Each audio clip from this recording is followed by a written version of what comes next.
O Fornazieri, vamos ficar aqui, então? Você está propondo isso? Vamos ficar aí com então, o Ernesto. Então, eu vou fazer o seguinte, eu vou começar com o Ernesto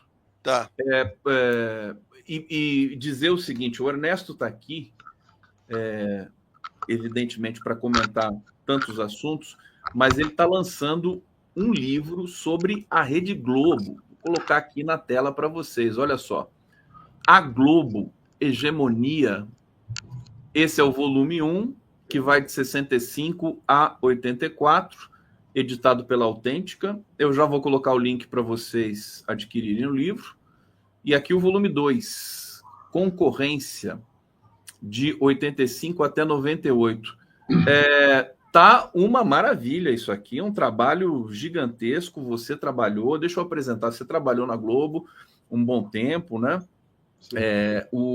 Deixa eu trazer aqui, formado pela PUC Minas, repórter desde 78, trabalhou nos jornais O Globo, Jornal do Brasil, nas revistas Isto É e Veja, antes de iniciar em 86 uma carreira de 15 anos como editor executivo de telejornais e programas da TV Globo e como chefe da sucursal da emissora em Londres. A partir de 2001, passou a se dedicar às aulas de jornalismo na PUC do Rio de Janeiro, foi ombudsman da TV Cultura de São Paulo. Entre 2008 e 2010, montou em 2013 a Bizum, produtora na qual roteirizou e dirigiu mais de 20 documentários sobre temas e personagens diversos. Enfim, uma biografia e tanto. Ernesto, eu vou querer que você dê um preâmbulo aí, um spoiler do teu livro para a nossa comunidade. Depois eu vou fazer perguntas pontuais para você. Vamos lá. Obrigado, Conde, pela apresentação. Um prazer falar com vocês aqui. Bom,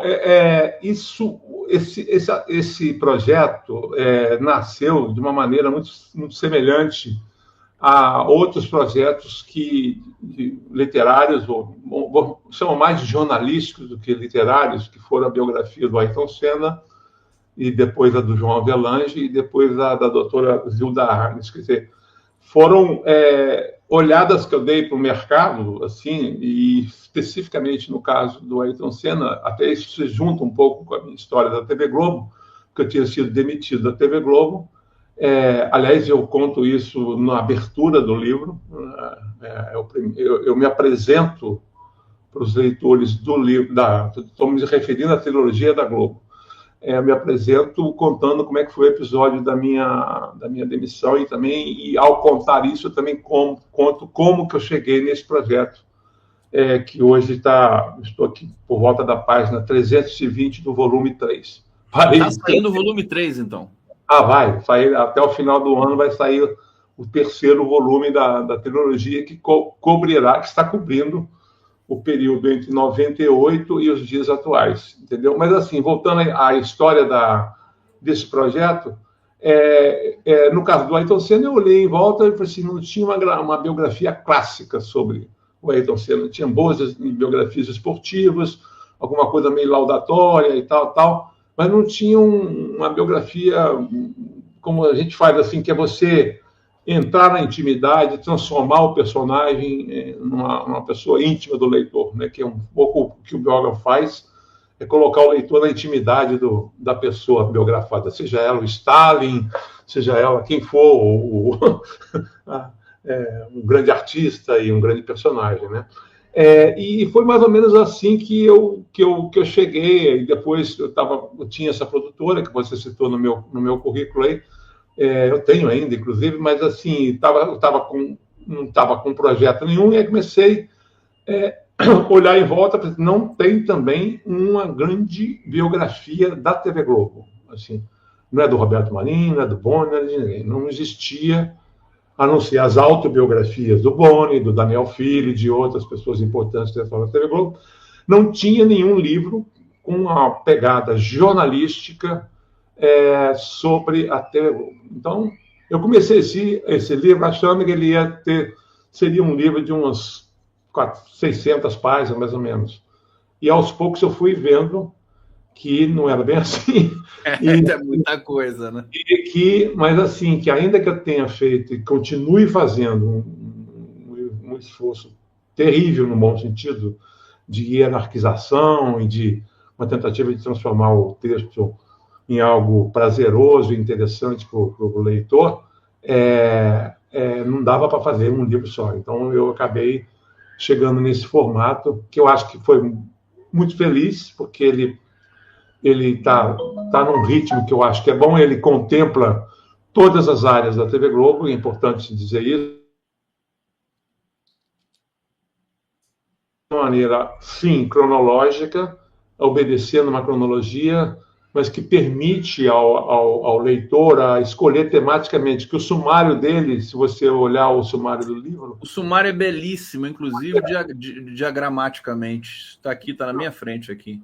Pois é, e além disso, ele já te dá a oportunidade de você escolher tematicamente o que você quer. Você pode superar. Não, só quero saber de história do jornalismo da Globo. Aí você vai lá e você vê a retranquinha lá que permite que você identifique aquele título com uma história do jornalismo. E assim por diante. Dramaturgia, esporte, entretenimento, engenharia, poder, que é o que eu chamo de as questões de poder interno da TV Globo também.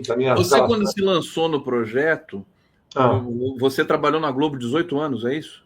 15 anos. E você imaginou que você ia encontrar tanta coisa e que você daí, então, teve de fazer 3 volumes? Quer dizer, você teve que pesquisar muito, porque mesmo trabalhando na Globo, muita coisa você não sabia, o que você teve que acatar. O que impulsionou mesmo o meu projeto foi exatamente a circunstância de ter conhecido o conteúdo original de um material que é valiosíssimo, é precioso, que é o projeto Memória Globo, que é um projeto que já está sendo executado há 2 décadas pela TV Globo, que é de entrevistar todas as pessoas, assim, não todas as pessoas que trabalharam na TV Globo, mas assim, centenas de pessoas que trabalharam em todas as áreas da Globo, e um tipo de entrevista que é muito séria do ponto de vista documental, porque eles começam perguntando até o dia que você nasceu, onde você nasceu, o nome do seu pai e de sua mãe, vão até a hora que você começa a trabalhar na TV Globo e começa a contar a sua história. E é um projeto no qual os entrevistadores se preparam muito bem para entrevistar você. Ou seja, se você é um cara que trabalhou no jornalismo na época, nos anos 90, eles têm os fatos lá que eles acham importantes de checar contigo, e assim por diante. Se você foi um ator que trabalhou em tais e tais novelas, eles sabem lá o que aconteceu e te perguntam sobre isso. Então, é um approach muito profissional, e aí eu tive acesso a esse material ao fazer vídeos internos para a TV Globo, depois de ter sido demitido, entendeu? Eu pensei, gente, isso aqui é um espetáculo. E aí, o que eu fiz? Eu resolvi juntar o acesso a esse material, essas entrevistas originais, com uma profunda pesquisa acadêmica e também jornalística e também bibliográfica, no sentido de ver quais foram as principais biografias, autobiografias, livros sobre a TV Globo de toda espécie, cotejar tudo o que já se escreveu sobre a TV Globo e se disse sobre a TV Globo com o que as pessoas que fizeram a TV Globo contaram. Entendeu? Então, o livro é uma gigantesca reportagem que resulta desse encontro. É uma obra que vai se tornar de referência, já está se estabelecendo no mercado nesse sentido. Eu vou colocar aqui na tela, eu botei no comentário para vocês, gente, aqui o link para quem quiser o livro, tá? Então está aqui, grupoautêntica.com.br, a Globo, volume 1, Hegemonia. Acessem aqui no bate-papo. Agora, eu vou começar uma... Um detalhe, o 2 já está lançado também. Tá? O 2 já está lançado, não. Inclusive tem aqui também a capa do 2, aqui estão lindas as capas. Trabalho magnífico aqui da Autêntica. Autêntica, é uma grande editora, agradeço muito. Está bonito demais. Eu quero começar perguntando sobre a ligação da Globo com a Time Warner, que você fala, né, logo nesse primeiro volume. Explica para a gente o que rolou naquele período em que a Globo foi criada. E a Globo está fazendo agora 60 anos, né? Diga para a gente. Olha, tentando resumir um pouco, sempre existiu uma visão muito, que eu acho até meio fantasiosa, sobre essa sociedade feita pelo Roberto Marinho com o grupo Time Life, que era um grupo que tinha uma vocação muito mais editorial, até pelo próprio nome, né, das revistas Time e Life, né? Sim. É um grupo que resolveu entrar no mercado de televisão naquela época e depois de pesquisar parceiros possíveis, que incluíram, inclusive, os Mesquita do estado de São Paulo, e por indicação do Carlos Lacerda, começaram a conversar com o Roberto Marinho, e ele fez essa parceria. E o que eu conto no livro tentar... O que eu faço no livro o tempo todo, Conde, e nesse assunto também não foi diferente, é tentar dar um mínimo de objetividade às informações. Quer dizer, pegar o que efetivamente as pessoas disseram, o que são fatos jornalísticos que são comprovados sobre o que aconteceu. Então, você tem o quê? Você tem a CPI que foi feita, que é uma CPI cheia de informação. Você tem tudo que foi publicado na época. Você tem a CPI foi feita na época. Na época, exatamente. Uma CPI organizada pelos inimigos e adversários e concorrentes do Roberto Marinho na época, que eram os diários associados, principalmente, capitaneados pelo senador João Calmon, e o Lacerda, que de amigo e aliado se transformou num inimigo feroz do Roberto Marinho, uma coisa que as pessoas não ligam, não costumam fazer essa ligação, assim, de o Lacerda, digamos, uma das cabeças civis do golpe militar de 64, ele se transformou logo depois do golpe num inimigo feroz e, aliás, um inimigo terrível em termos de eficiência, né, do discurso dele, do Roberto Marinho. Então, assim, o Time Life, o acordo com o Time Life, ele foi uma pedalada jurídica clara, isso todo mundo sabe. Fica claro que até os próprios filhos do Roberto Marinho no livro reconhecem isso, o Roberto Deneu, que houve uma julgada jurídica ali para que essa parceria acontecesse. Houve efetivamente uma injeção de dólares para o início da TV Globo, houve efetivamente vinda de pessoas do Time Life para o Rio de Janeiro para montar a Globo com o pessoal que o Roberto Marinho contratou. Isso realmente houve. O contexto também, que é muito pouco explorado, conhecido, é o contexto de uma terrível, uma luta assim, muito agressiva do já então decadente Diários Associados, dos já decadentes, com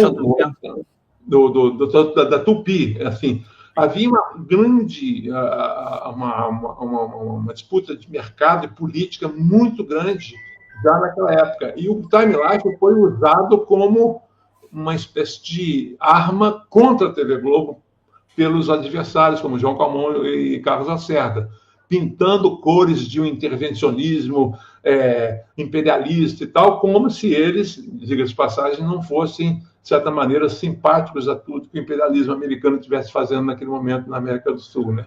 Quer dizer, então existe um olhar que é um olhar muito meio viciado,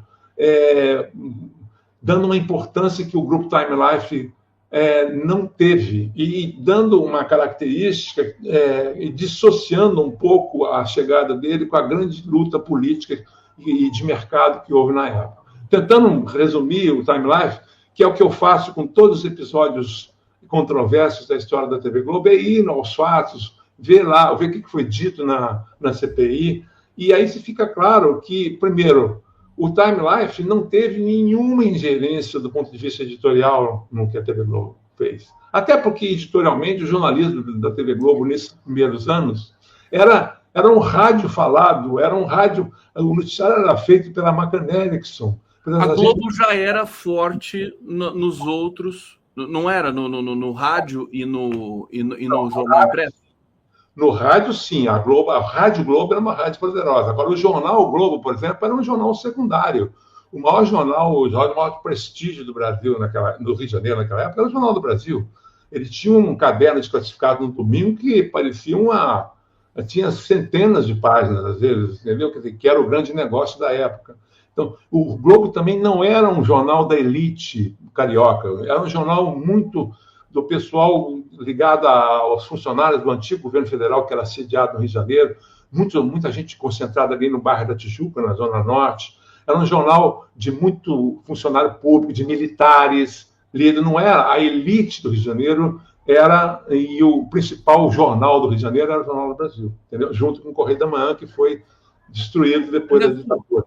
Eu queria te perguntar o seguinte: o livro é de uma riqueza, gente, os 2 volumes, tem tanta informação, e o Ernesto vai voltar aqui, não só para falar do volume 2, mas para dar mais um pouco também de desdobramento do volume 1.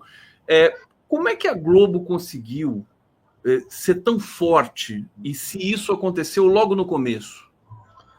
Olha, bom, vamos lá. Para começar, tem uma grande lenda aí. A Globo não começou forte. Não começou forte. Ela não começou. A grade de programação dela perdia para todas as outras emissoras no início. Perdia para a TV Tupi, para a Excelsior, para a TV Rio. O que faz tornar mais impressionante depois como ela ficou hegemônica. Exatamente. O que aconteceu? Eu acho que aconteceu. Primeiro, que o mercado estava bichado, eu acho. Assim, o que eu chamo de bichado? O mercado estava em crise, as redes, não era rede na época, as emissoras, não tinha esse conceito de rede que hoje, com dezenas de afiliadas pelo país, entendeu?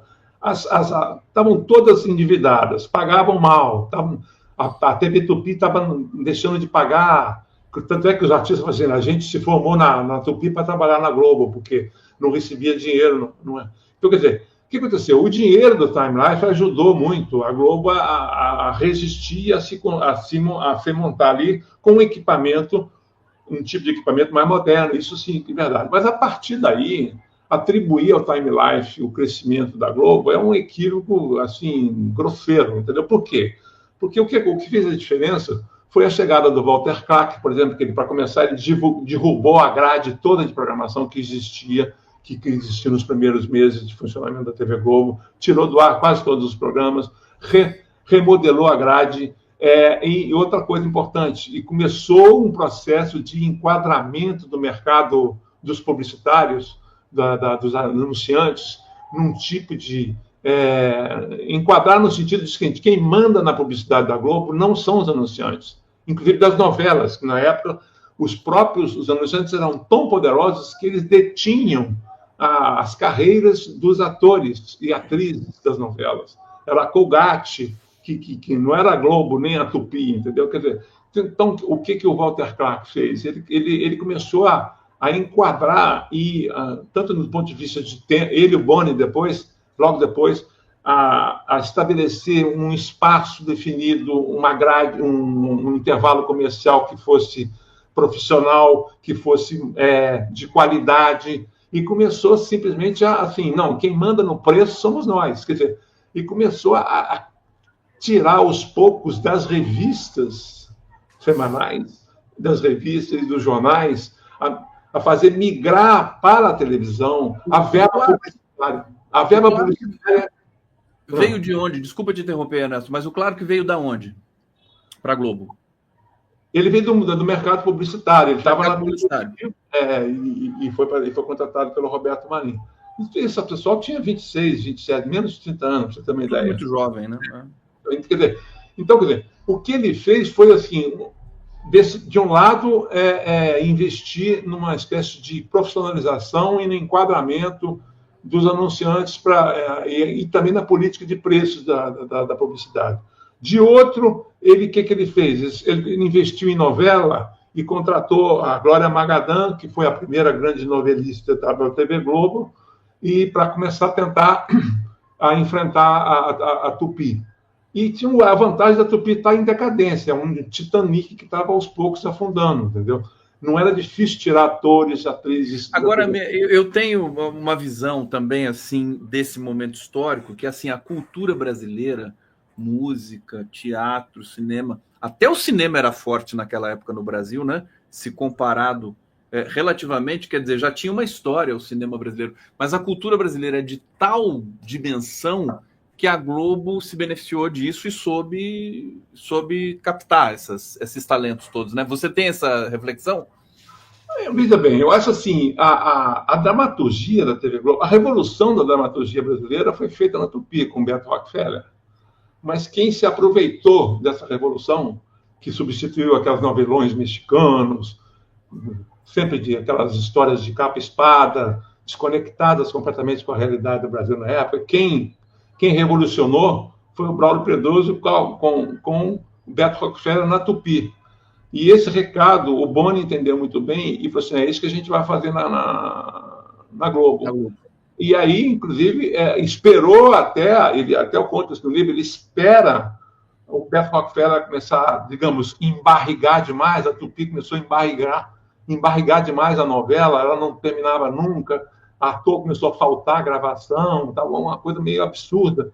E o Boni esperou a Beto Rockefeller para lançar o famoso Véu de Noiva, que foi a primeira já com a Regina Duarte, que foi tirada da Excelsior. Quer dizer, isso aí já foi o primeiro lance em que a Globo, bom, nós vamos entrar nesse mercado.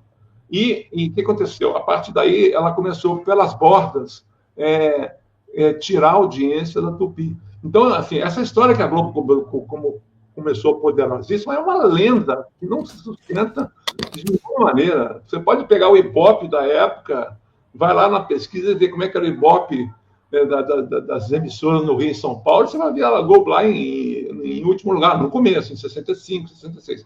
Aí ela começou juntando primeiro, uma certa, vamos dizer, uma certa saúde financeira que ela teve proporcionada inicialmente pelo Time Life, mas que também, isso também é outra coisa que as pessoas até não acreditam, que com o passar do tempo, o dinheiro foi acabando, o Roberto Marinho parou de pagar as promissórias que tinha que pagar para o grupo Time Life, e chegou um momento ali no início dos anos 70 que ele quase que perde a TV Globo para o Walter Moreira Salles, dono do Itaú agora. Que na época chamava União de Bancos Brasileiros, né? Que depois era Unibanco, isso, a família, né? do Itaú. E até um episódio que também eu conto no jornal, não só eu, mas outras pessoas, o Leonêncio, por exemplo, conta na biografia do Roberto Marinho, e eu cito, que houve um momento de enorme dificuldade financeira, houve um momento em que o Roberto Marinho empenhou tudo que ele tinha, brigou com os irmãos, ele já tinha brigado com os irmãos, o Rogério e o Ricardo Marinho, resolveram não entrar na aventura da TV Globo, ou seja, deixaram de ser sócios do Roberto Marinho lá no início, inclusive chegaram a ficar ao lado do Lacerda contra o Roberto Marinho, foi uma coisa um grande drama de familiar deles lá. Então, quer dizer, as pessoas não sabem de nada disso, acham que, de repente, uma nave capitalista do Time Life no Rio de Janeiro, vamos dominar esse país, e não foi assim. Não, tem muita história, é por isso que o teu livro é tão importante. Deixa eu pegar um comentário aqui do Zé Carlos Faria, está dizendo, no meu filme Cemitério Parque, conta o tombamento do Parque Lage pelo Lacerda em 65, em briga com Roberto Marinho, dono do terreno. Olha, nosso papo hoje ficou um pouco prejudicado por questões técnicas aqui. O Aldo já está chegando aqui e eu vou fazer nós temos 15 minutos só aqui de programa ainda, vou trazer o Aldo. E aí, Ernesto, é o seguinte, já tá pré-combinado, inclusive, com você. Aliás, eu combinei com a sua editora, né, com a Núdia, para quem eu mando um grande beijo, um grande abraço, da Autêntica, para você voltar aqui. Quando você quiser. Porque eu estou vendo que você tem muita coisa para contar, não cabe. Acho que não cabe nem num programa só. Vai ter que ser uma série de programas. Mas porque eu selecionei aqui, tem muitas perguntas, tem muitas passagens assim saborosas do teu livro, e eu queria que você desdobrasse aqui para a gente, querido. Então, mais uma vez, eu quero convidar aqui todo mundo que está nos assistindo a acessar o livro, né? Se quiser comprar, digital, creio que tem formato digital, formato físico, sim, né? Os dois já à venda. E passo para você fazer uma despedida e uma convocatória aí para a nossa comunidade para conhecer essa história que você conta aí com tanto cuidado, querido Ernesto. Olha, assim, até considerando, obrigado mais uma vez pela oportunidade, quero dizer que a hora que você quiser, eu adoro conversar sobre o livro, nossa senhora. Estou, inclusive, no meio, como eu te disse, do terceiro volume e tal. Eu quero aproveitar o tipo de público que você tem para dizer uma coisa aqui que eu acho que é importante dizer, e principalmente por causa considerando o tipo de público que você tem, que é o seguinte, esse público, as pessoas que são mais informadas, as pessoas que pensam o país, que pensam a mídia, que pensam a nossa história, a política e tudo, essas pessoas precisam, na minha modesta opinião, encarar certos fatos da história do Brasil de uma maneira um pouco, assim, objetiva. O que eu quero dizer com isso? Esse livro é uma contribuição que eu humildemente dou para que as pessoas olhem para esse fenômeno histórico que é a TV Globo, que está completando 60 anos esse mês, entendeu? Não com certos olhares pré-fabricados, ou montados, ou construídos em cima de lendas ou de teorias de conspiração, como os exemplos que eu te dei nessa primeira conversa nossa, assim, o crescimento da Globo, o Time Life, cada um desses episódios eu estou tratando jornalisticamente. Me ajuda muito o fato de ter sido um jornalista da TV Globo, então isso ajuda, a intimidade que eu tive com a empresa me ajuda muito a buscar uma precisão, uma visão equilibrada das coisas, olhar em todos esses episódios que alguém quiser citar, Time Life, a relação da Globo com a ditadura, depois lá começou o caso Proconsult aqui no Rio de Janeiro, a eleição de 82, a cobertura da campanha das diretas, depois disso a campanha do Tancredo, do Bastidor, depois como é que foi toda aquela questão da campanha de 89, o debate do Lula e aquela edição, que não adianta, não é nem spoiler, aquela edição criminosa do debate do Lula e Collor em 89, e assim por diante. E eu vou chegar, inclusive, no volume 3, na cobertura do Mensalão, que as pessoas, assim deixam de lado um pouco um olhar quase que, vamos dizer, criminal que tem para tudo. E exercesse um pouco, fizesse um exercício de, não, vamos ler aqui o que esse cara está escrevendo sobre esses episódios, entendeu? Sem dúvida nenhuma. É o convite que eu faço, assim, porque, principalmente o campo da esquerda, entendeu? Claro. E eu, só para terminar, eu tenho alguns amigos na imprensa que são um sintoma disso, assim, eles elogiam muito o livro pessoalmente, mas publicamente não escrevem nada sobre o livro, entendeu? Sabe? Não, a gente vai ter oportunidade, Ernesto. Como eu estou dizendo, você tem muita coisa para falar. Hoje foi só um aperitivo, só sabe aquela coisa, uma azeitoninha de nada. Assim. A gente vai voltar a conversar, até porque você é uma figura adorável aqui, com todo o seu talento, simpatia, vai voltar para a gente conversar sobre isso. Obrigado, Ernesto Rodrigues. Parabéns pelo grande trabalho que você tá fazendo, ainda não terminou.